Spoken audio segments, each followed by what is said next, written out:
Good morning, everybody. Happy Monday. Have an amazing show for everybody today. What do we have, Krystal? Indeed we do. Government shutdown possibility. This week we will break down the details of what exactly this fight is over. Also, there was a rash of mass shootings over the weekend. Truly horrifying stuff. We'll break down for you what we know about those killers and the loss of life therein.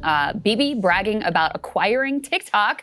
You guys are definitely going to enjoy that segment. We've got Eric Adams officially dropping out of the New York City mayoral race. And some people calling on Sliwa also to get out of the race, so it's a head-to-head. Spoiler alert, Cuomo would still lose to Zoran, but some interesting stuff there. We've also got Zoran going back and forth with the ADL. Trump announces invasion of Portland. Ken Klippenstein is going to join us with the latest reporting with regard to their national security crackdown. And comedians flocking to a big payday in Saudi Arabia, and a lot of dissent within the community, so that's an interesting one for sure. Yeah, there is some things to say about it, and I'm excited actually to cover that and at least get some culture in the news. Thank you to everybody who's been supporting the show, breakingpoints.com. We've had Banner Month here on YouTube, so thank you all as well for those. If you can't support the show, no worries. Just please go ahead and hit the subscribe button on YouTube, and if you're listening to this on a podcast, please just go ahead and rate us 5 stars and send an episode to a friend. It really just helps us grow. Word of mouth is the best advertising there is, and we don't spend $1 on any of that. All right, let's go ahead and start with the government shutdown. As Krystal said, tomorrow is the official deadline at midnight, and it does look all roads currently lead to a shutdown, although we will talk soon about whether the Democrats will cave or not. But here we have the initial word from the House Speaker, Mike Johnson, basically saying we're not negotiating at all, calling the Democrats bluff. So we'll see what happens. Let's take a listen. So just to be clear, there's not going to be any negotiation at this meeting. This is just going to be you and Thune and Trump telling Jeffries and Schumer, we're not giving you anything. Look, I'm not going to get in front of the president and tell you what he will do, but I've talked with him, a couple of times, even yesterday. And I'm telling you where his head is. He wants to bring in the leaders to come in and act like leaders and do the right thing for the American people. It's fine to have partisan debates and squabbles, but you don't hold the people hostage for their services to allow yourself political cover. And that's what Chuck Schumer and Hakeem Jeffries are doing right now. So basically saying, we're going to go to the meeting and we're going to tell them we're not negotiating. This is going to be them telling us we are not giving you anything. Mike Johnson, that is where the president's head is at. And so the Republican strategy is kind of interesting. This has been telegraphed now for quite some time. We were talking about it a bit before the break. And the biggest question in Washington is, are the Democrats going to cave? Because for years they went after the Republicans for manufactured shutdowns.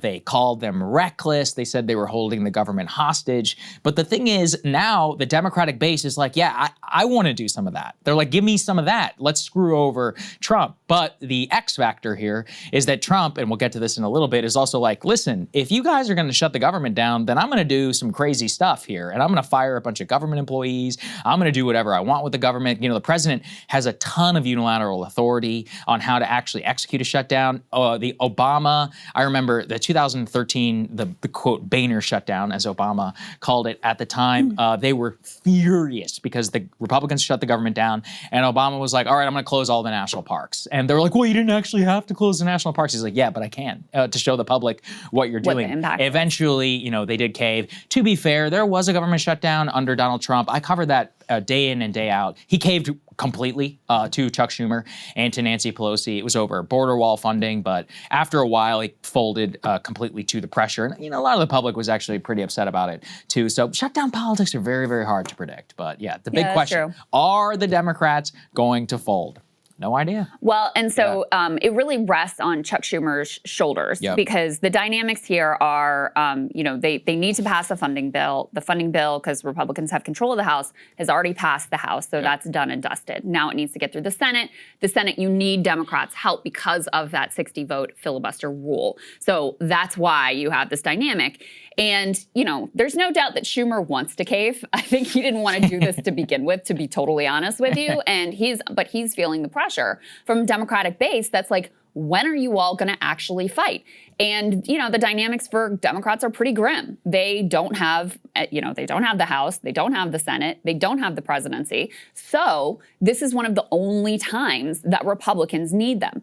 There was another time earlier in this Trump administration where the base, again, really wanted leaders to fight. The Democratic leadership decided not to fight at that time and to completely stand down. They have been raked across the coals from their own people ever since that moment. And so that's why they feel pressure to do something this time.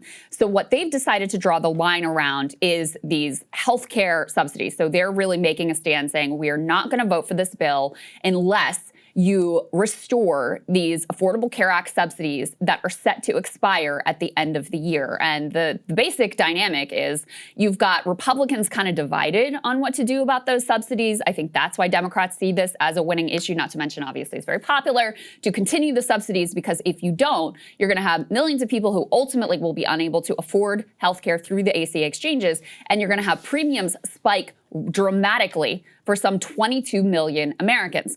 So there are a lot of Republicans, including actually Trump's pollster, Tony Fabrizio, who have warned about these premium spikes, saying, hey, Republicans, if you guys let this happen, this is actually going to be a political problem for you. You have some Republican moderates who want to extend those subsidies, some more hardline, like fiscal hawk types, who don't want to extend those subsidies. And so that's why they kind of pick this issue for the fight, because they feel like it's a popular one and one where the MAGA base is divided. No, it's smart. I'd give it to him by the way, two ACA members here, right? Small business owners. So looking at an 18% increase. Plenty expensive. Thank you, President Trump, for that one, especially when you have a child and your premium goes up by 50%. And you're like, oh, wow, okay. All right, now imagine having a couple of them. I can't even put myself in that headspace. But the point actually around this is I think they backed their way into a shutdown. And that's very much the same way that the Republicans back in 2013 and also I'm trying to remember a few of the initial Tea Party waves is, look, they just wanted to shut down, like at the end of the day. And then they would pick the issue of which they were going to fight and try to mobilize the base on. At the end of the day, it's like the Seinfeld thing. It's like a shutdown about nothing, but it's a shutdown for the sake of satisfying all institutional politics. I do really wonder, though, how this rubs up against Democrats, because they really were the party of norms and of perpetuating them. And that's still where the Senate broadly is, right? Like that's who Schumer and a lot of his 65, 78-year-old colleagues, these are institutionalists. They don't like to see what the Republicans did. They hated Mike Lee and Ted Cruz and these new bomb throws. And the thing is, because we're not yet in the post-2026 period where some new blood of some sort is going to come into the Democratic Party who would really be rallying this. The Republicans right now, or the Democrats right now, are so torn. And you see this in Schumer's comments. So here's what he had to say recently, just yesterday on Meet the Press. Let's take a listen. The bottom line is very simple, Kristen. It's up to them.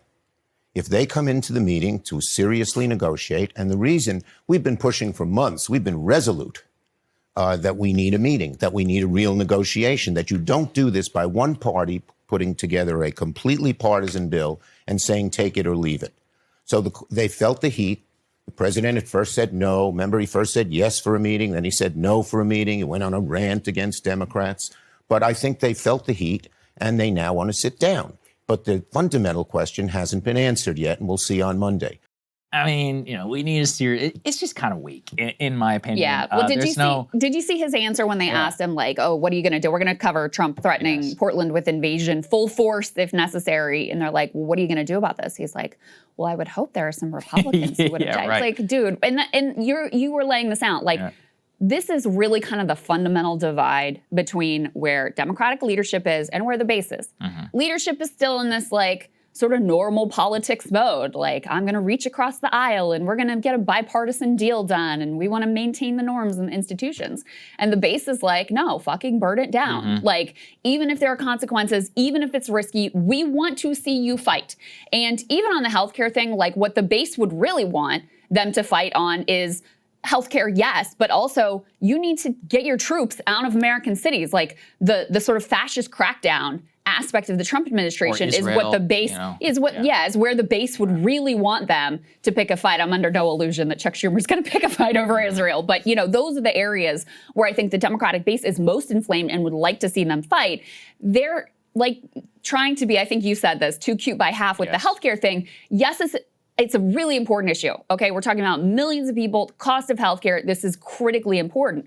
But you can also kind of see just the political machinations are a little too negative, we poll tested this, and this is what our focus group said, and this is where we know that the MAGA base and the Republican electeds are divided, and so that's why we're picking this particular spot as well. Absolutely. We should also think back to the way the Republicans did. I mean, look, if you want to take a page out of political effectiveness, the Republican Party has been very good at this over the last decade or so. The 2013 shutdown was broad. It's not just the 2013 shutdown, because some of that was ACA, but to be fair, that's where the Republican base was, right? They were like, no, we're done with Obamacare. The future fights that the Republicans picked with Obama were all on illegal immigration, which, by the way, the polling was not necessarily on their side, quote unquote, but that's where the base was, and they listened. I think that's, though, the reason why is because they had Tea Party. The Dems have still not gotten truly smacked with reality about where their base is. Eventually, after the Dave Brat stuff with Eric Cantor, they're like, all right, it's a matter of political survival. They're like, this is what we have to do. Brat beat Cantor purely on the issue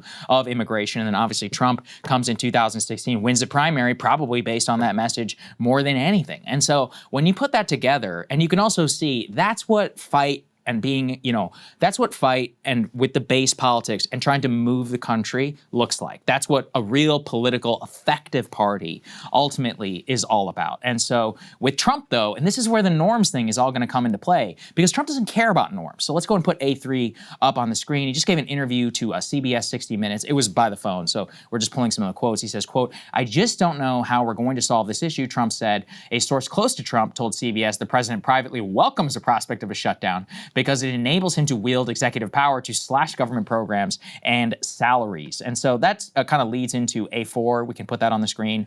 Behind the scenes, the White House is very happy about a shutdown. They say that they can just use it as an excuse for mass layoffs, for deregulation, and for military deployments because, one of the things with shutdowns is they always pay the troops. So it's one of those where, everybody pays the troops, everybody makes sure Social Security goes out, everybody else kind of comes down. But the thing is that because of their extraordinary powers, as I said, the executive under a shutdown, while technically is not supposed to be able to do whatever it wants, it basically can do whatever it wants and declare whoever they want essential. So for them, they're like, oh, okay, cool. So we don't have to run this Department of Education. We'll just do ICE, the military, and Social Security. They're like, good luck, Democrats, right? And so, kind of smart, to be honest, because, they borrowed that page from previous shutdowns under Clinton and under Obama, where as they continually as the executive started to grapple with what shutdown means, they became very good at saying, all right, we're going to use it for political purposes. We're going to do whatever we want. I think the Democratic response is Trump does whatever he wants anyways, right? That's and exactly so, right. Yeah, I don't know. It's funny there. Put that headline back up on the screen because it makes the point. They're like, layoffs, deregulation, and military deployments. He's literally already doing all of those. So that's why I think, the base in particular feels like, where's the threat? This is all, you're already doing whatever you want with your executive power. You're already acting like a king and have zero checks on you. So this is the only bit of power that Democrats can wield whatsoever. So that's why they're like, you have Chuck Schumer, you have to fight, you have to do something here. And, the problem for Democrats is that their leadership is extremely weak. They're extremely poor messengers. Trump is an extremely effective and relentless messenger. And that's what the shutdown politics end up usually boiling down to, who can message the public better, which side. And look, the Democrats have a decent hand to play because they can say, listen, just make sure Americans' healthcare premiums aren't going to go up. That's it. That's all you have to do, and we'll go along with your thing. Why is this so hard? Many of you are saying you want to do this anyway. So they have a decent plan to play. Do they have a decent player to play that hand? Really not so much. Yeah, let's go through the history of the government shutdown. So the most recent government shutdown was the one, I believe, prolonged government shutdown. There's been mini shutdowns, 24 hours or whatever. They didn't really matter. But in January 2018, there was a 3-day shutdown. That's when they did a filibuster over DACA, but ultimately they caved. So you could see that it wasn't particularly successful. The big one was the 35-day shutdown. I have the timeline right now in front of me. That was December 22, 2018. I remember because Trump was in the White House all alone, and he was like, I'm all alone here in the White House, Democrats. He's like, please. It was wild times. But that one, again, was over border security. And even though Trump dragged it out for a month, he ultimately caved because what happens is, and this is all about timing as well, the longer it goes, the executive seems to get some of the blame, even with good politics or good messaging, just because people get sick of no government services. Or, here in Washington, I mean, we feel it the most, right? Because we have all these federal government workers. But in general, like the federal government is the biggest employer. You never know. Listen, we're heading into hurricane season. Like, you really want to shut down with a hurricane? I mean, it could be politically disastrous for the administration. Prior to that, so this was a 2013 shutdown. That was the ACA one. That was 16 days. And then obviously President Clinton had a 21-day shutdown over with Gingrich. I'm not as familiar with the details of that one. I've read a little bit about it. But broadly, it looked like Clinton was the victor in that shutdown. In the 2013 shutdown, I think it's pretty unambiguous that Obama was the broad victor on the politics there. Yeah. If you think with Trump, he was definitely the loser against Schumer and against Pelosi. There's no honest assessment because he literally gave up nothing after 35 days. So that's what I mean. We just don't know where these things would go. Yeah. I think it'd be smart for the Democrats to shut down. I mean, look, it's not only where the base wants it, but also because the base is already pissed off at Trump for like extraordinary action, and he does it anyways, it's like, okay, whatever. And I mean, look, it's kind of in a bidirectional. The Republicans base would also love it too. They're like, great, now we get to do whatever we want. So I don't see as much, and I don't know. Right now, I'd put my money on Dems caving at some point, either immediately. I don't know if they'll cave immediately, but a 72-hour shutdown, and then they're like, oh my God, Trump just fired 15,000 employees. You could see it. You could see it. Of course. Yeah. Of course I could see Dems caving, absolutely. There's one other wild card. Well, one thing to mention about the previous shutdown that you said, Trump lost and Pelosi and Schumer won. Pelosi and Schumer. Pelosi is a much better tactician, much fiercer, much better messenger. Think and feel however you want about her. She is a much better politician than Chuck Schumer is. I think that much is totally clear. So this now resting on the shoulders of Chuck Schumer and like kind of Hakeem Jeffries is like, shouldn't be too confidence-inspiring here in terms of, how the Democratic base being able to pull off something that approaches a victory. The other thing that's worth saying is, let's say that that we're wrong, that it's actually Trump that caves. That's like, oh, you know what? I want to make sure everybody has their health care. We're going to do a great thing for the people. We're going to make sure everybody has health care, right? Let's say that he does that. There is nothing that would require him to keep that deal because you just had a Supreme Court, once again, shadow docket ruling that essentially allowed them to go forward with what's called a pocket rescission, meaning that Congress can authorize, let's say, the ACA subsidy extension, and then he can just decide not to do it. The Supreme Court now hasn't ruled officially fully on the merits of that, but until they do, and God only knows when that will happen, he can do whatever he wants. He is not obligated, and this is completely different, okay? Power of the purse is supposed to be with Congress. Supreme Court has, at least for now, greenlit him being able to back out of whatever deal that he strikes here and say, no, you know what, I changed my mind. I don't want to do the healthcare subsidies ultimately. So that's an important dynamic to keep in mind here as well as we move into these negotiations. Yeah, let's put A5 on the screen. I've seen this, a lot of progressive Democrats passing this one around. Oh my God. So you can't make it up. In the midst of shutdown planning, Senator Kirsten Gillibrand has circulated an invitation for a, quote, Napa retreat on October 13th. The wine cave is back, y'all. That's what I was going to say, the wine cave, the infamous wine cave. Should the government shut down, the retreat would fall on what might be day 12 of the shutdown. The itinerary features accommodations at the Hotel Utenville with a resort and spa that extends a Tuscan European vibe. I love it. And a wine tour and dinner at the Staglin family vineyards and amidst its wine caves. The plan for the luxury trip comes amidst Trump administration's threat of mass firings for federal workers. A Democrat briefed on the event tells us is also slated to include Representative Haley Stevens, who is campaigning for her state's open Senate seat as a gritty daughter of the Midwest. So, and that's important. What is it with these Michigan Dems? Slotkin recently talking about, remember when she was on Colbert after our show and she was like, these are just corn-fed folks. No, they're not. Okay, like CIA people are not corn-fed folks. Well, they're Yale, Harvard graduates, it's a stick, obviously, nerds. For her. Just stop. Well, the other thing that's just a little note there is, so this is a DSCC, so that's a Democratic Senatorial Campaign Committee, and they invited Haley Stevens, who's running in the Democratic primary for that Michigan Senate seat, but she's up against two other significant contenders. That would be Abdul El Sayed and Mallory McMorrow. So this is also the DSCC putting their thumb on the scale for Ms. Haley Stevens, who, by the way, has received some $5 million in Israel lobby funding. Wow, so shocking. just so you know. Yeah, that's, I don't know. Dems need to get their act together with the base. Like, you guys need to fight. And I know, look, it's coming from me, just, you know, whatever. But I don't see, like, at this point, the Tea Party action people were barnstorming the country. In this point in the Obama administration, they were everywhere. Yes, the cope is always like, oh, but that was all billionaire funded. Oh yeah, there's no Democrats who fund the billionaires. Like, come on, like, what are you guys doing? But the billionaires don't want this. But then fight. why not? That's the I mean, thing. it's just like, well, they don't do want something. they don't want the pro-Palestine, that tax the rich.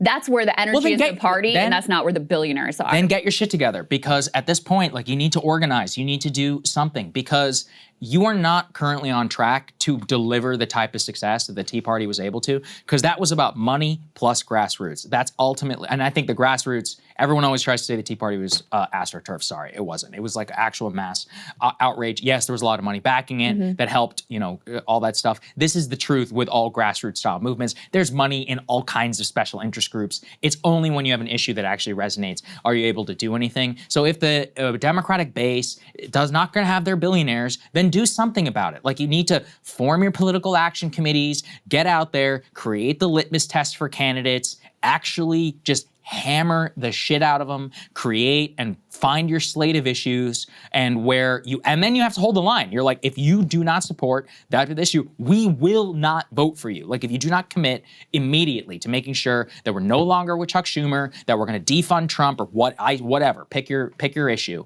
then you're not going to do anything, because in the absence, these Haley Stevens people can always come around. This is what the pro-Republican establishment politicians would do. They're like, but I'm fighting against Obama. And they're like, whoa, yeah, but we need you to fight against Obama on our terms. You don't just get to say fighting Obama. Same thing here. You can't just say, oh, Trump is bad. It's like, is that it, right? Because that's the easiest possible slate. I don't think the Dems have gotten their act together, period. Obviously, it's not gonna come from the national level, but I don't even see it at the grassroots level. Like, people need to show up. There's some campaign canaries in the coal mine. You've got Zoran being most and all important that. one. Yeah. He's an extraordinary politician, very just different circumstances, very, very liberal city and base. Like, what made the Tea Party extraordinary was we're going into the blue dogs and we're blowing them out. We're going into the primaries. We're primarying people. We're making their life hell. Eric Cantor spent more on steak here at a steakhouse in Washington than Dave Brat spent on his entire campaign. Like, you got to fight back against that. Yeah, I hear you on all of that, and I do want to see more. But I will say also, with Dave Brat,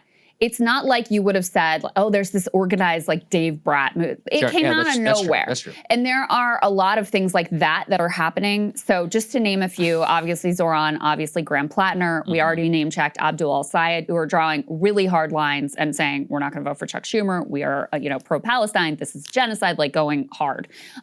You also have Cori Bush has jumped back into the race. Oh, really? Oh, I didn't know. Against Wesley Bell, who's one of the top AIPAC recipients in Congress and constantly shilling for them. Just signed a letter against recognizing a Palestinian state. You've got Shoikat Chakrabarti, who was AOC's chief of staff, who's running against Nancy Pelosi. I actually don't think Pelosi has officially announced she hasn't. that she's running again, but he just released some internal polling that showed him actually faring pretty competitively with her, which is a shocking turn of events. Yes, that's true. That anyone could even be in the race. So, and there are many that I don't even know their names. So you do have these dynamics playing out in primaries. You're right, and I ran in that 2010 Tea Party year, so I can tell you for sure the energy was real. Right, there was funding there, from the top. There's no doubt about it. But there was also a genuine backlash to Obama that was being expressed at that time. There's no doubt about it. Here you have also that genuine Democratic base backlash, but somewhat more inchoate and less sort of organized than it was. Great word choice. Now, it's worth saying too, it is still pretty early. We're still, the formation of primary fields is happening right now. And part of why Schumer feels like he has to do this, which is not something he wants to do again. He feels like he has to because he feels the heat from his base. There's no doubt that if he runs again and AOC runs against him in a primary, he's going to lose. And he's aware of that polling, I'm sure. He's aware of the way that people perceive him and how they don't see him, and because he hasn't, as being any sort of a fighter. And so even the fact that they're picking this fight is an expression of how they are feeling pressured by their own base. Very well said. I just, people don't, if you're too young and you don't remember the Tea Party, here's what happened. Plus 63 GOP seats, plus 6 GOP seats in the Senate, plus 6 GOP governors, the biggest midterm victory for a party since 1938. You have that same type of energy if you want it. And if at the you state want level. And right, and I didn't even which get into set the state was terms 1,000 for state legislators or it was something? massive, Yeah. and which set the terms for redistricting, Yeah. which ended up being, it continues to be consequential. Very well said. And that's my point is I just don't see that. Yeah, here, okay, I have it here. 20 state legislative chambers, which flipped, which was specifically important for the 2010 census for redistricting. Yep. That's what power actually looks like. I just don't see it yet. You could be right. It could come. You can have some organic, but there's a big difference, let's say, between a 25-point swing and a 60-point swing. Like, to make it extraordinary and to just like punch the administration, like if you wanted, in the face. But I don't know. Right now, there's not enough seriousness of taking control. I think it largely has to do with the establishment and the way that they think, because fundamentally, like to their money, bottom line, issue set, et cetera, it really is an existential threat. But you got to keep in mind, it was very similar for the Republicans too. Like for a lot of these establishment Republicans, the way that they did business back in 2009 was completely disrupted and destroyed. Like you can only teach them by hitting them. There's no other way. So we'll see. I don't know. I personally, again, I think the Dems are going to blink. I just think that they're so married to like the federal government as an idea that the mere prospect of mass firing, like you're going to put it against, you're going to put it past Trump to fire 25, 30, 40, 50,000 workers. Like he will, right? And they're going to freak out about that. That's what a big part of the 2018 shutdown, part of the reason that Trump caved, but the big Democratic message was, oh, these federal government employees are not getting their paychecks, right? It's devastating. So there's like a religious marriage between the bureaucrat and the Democratic Party that I'm not sure, at the institutional level, I don't know if they're willing to stomach, what it takes to actually go through with. No, we'll see. I think, like I said, I don't think Schumer wants to do this fight. Yeah. He's forced into it. And so I think probably his plan is like, let me put up some sort of show of resistance. Mm-hmm. And then once, I get cred with the base for having allowed a shutdown to go through or stood up to Trump or whatever, then I'm going to find some way to walk back from this ledge. That would be my guess of his plan. But don't you think a 72-hour cave is worse than just shut down? If you're going to cave, then just cave. I don't think I don't even have to say I don't think. I know that these Democrats are totally out of touch with where the base is and what they want and how sort of radicalized they've become in this moment. And part of their radicalization is about what Trump is doing, and part of it is about the failures of their own media apparatus and their leadership. And I know that they're out of touch with this because, in particular, one of the manifestations of this frustration is obviously on Israel. Mm-hmm. And you still see them all out there trying to find some middle ground and tiptoe around it. Hakeem Jeffries still not endorsing Zoran. I mean, it's completely insane. And it's like, you all have no idea how loathed you are by your own Democratic base.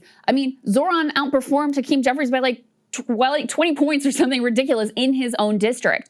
And I don't think they've internalized that. And I'm not sure what it's going to take for them to internalize that. I don't know what their Dave Brat moment is going to be, but one of those is coming where they're going to realize like, oh, we really are in trouble here with our own people. You know why I hope so? Because politics should matter. The expression of your voters should actually matter. And, the one thing I think you can say about the Republicans is like they mostly do what their base kind of wants them to do. And they don't really care that much about the media or whatever. And there's just too much institutional elite worship. And fundamentally, like that's where my war is with these, the kind of that bipartisan Mitch McConnell, Chuck Schumer type style leadership. These people need to go. They're largely the ones responsible for even the reason like where we are today. So yeah, I would like to see them be punished and punished badly. And because the voice of people actually should matter, and political leadership is supposed to be broadly reflective, and there's actually no way to solve existential questions if you don't actually tackle them, and if you just kind of put your blinders on and look past it and pretend that it's all fake. So we'll see. I am an accelerationist though, so that's me. Are you? Officially? 100%. I've always been. I've heightened the contradictions. I think it's good. Hey, if you like that video, hit the like button or leave a comment below. It really helps get the show to more people. And if you'd like to get the full show ad-free and in your inbox every morning, you can sign up at breakingpoints.com. That's right. Get the full show, help support the future of independent media at breakingpoints.com.